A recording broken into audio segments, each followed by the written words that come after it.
စူပါဆာရီညာရဲ့ဝူဘာရန်မန်ချက်စတာပွဲစဉ်ကတော့1-4ဆိုတဲ့ရလနဲ့ပြီးဆုံးခဲ့ပါပြီ။မောင်ဟုတ်တဲ့မဆူတော့မန်ယူသားသမားမေဆန်မောင်းကရရှိခဲ့တာဖြစ်ပါတယ်။ငါးပွဲဆက်ဂိုးပေါက်ပြောင်းဆုံးနေခဲ့တဲ့ဝူဘာရန်တို့အတွက်ယူနိုက်တက်နဲ့တွေ့မှာပဲဂိုးပေါက်ပြန်ရှာတွေ့ခဲ့တာဖြစ်ပါတယ်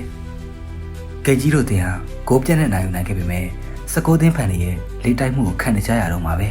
။ငှက်စော်နဲ့လို့ဝေးနေတဲ့ယူနိုက်တက်တို့ဟာ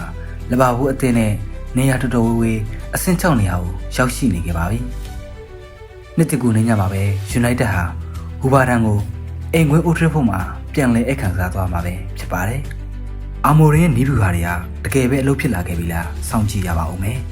။အားကစားချစ်သူတွေတဲ့အခုလိုစိတ်ဝင်စားဖို့ကောင်းတဲ့ content တွေကိုအမြဲတင်ဆက်ပေးသွားမှာမို့ subscribe လုပ်ထားဖို့မမေ့နဲ့နော်။